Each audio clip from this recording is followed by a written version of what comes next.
Dale, we need to talk to these people about this trail and browse routes in general. I don't think people understand just what we're doing with BoonerBuilder. You're taking this product, walking and spraying, and routing bucks right where you want them to go. There's fresh tracks on a muddy trail here. A couple weeks ago, we had a warm-up period again. I come in here and actually resprayed what they wasn't using as much, because I mainly was spraying that way and that way for earlier hunting purposes. Yeah.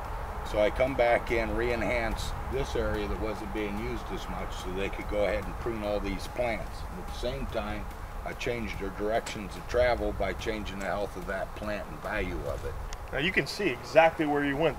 Your markers are right along here, yeah. And the deer trail popped up on it. Now I think it's important to tell people, the markers were here before the trail. You set the markers up, and then the trail popped up after you sprayed BoonerBuilder. Correct. And this is where you're going to want to hunt these deer, someplace like this. And at the same time, I'm getting a deer to prune another area that they're going to use, and I can turn it on later whenever I need to.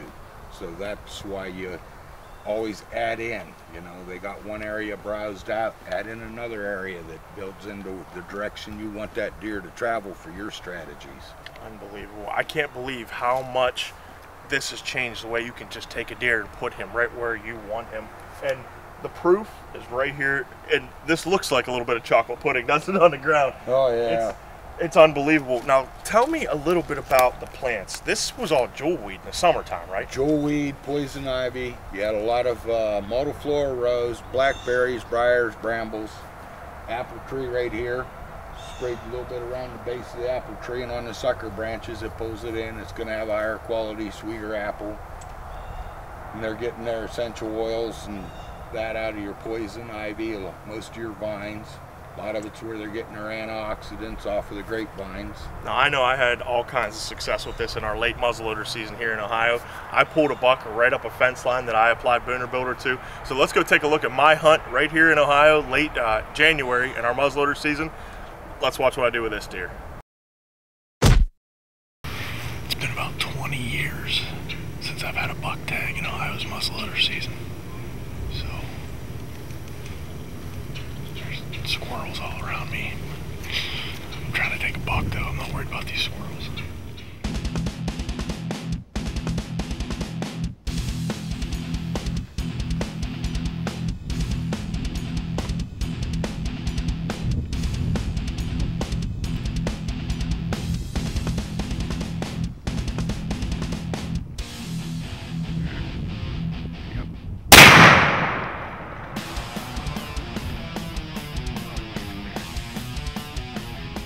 I worked hard bow season. I've hunted 4 states, and I finally got it to all come together.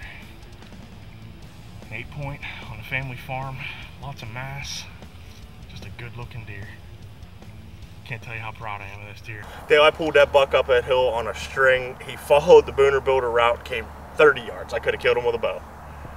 That's nice. The way it's supposed to happen, right? Right under the tree stand. Yeah. But it's just similar to what we got here. We've got fresh tracks. You said there have been bucks, and this is a good area for does. And you created a whole social area for the deer. And it's all because you've got something for them to eat here. Tell me about what we're looking at. Okay, if you're looking down here, you'll see a lot of the squigglier plants that are already nipped off. That's poison ivy. The stuff that looks like straw here was jewelweed that they was using. You got, you know, your pigweed, chickweed. You got the stuff that you was actually spraying a lot of times, but it was from the overspray of what you did spray, because you're just raining some on it, so it's getting a little bit of everything.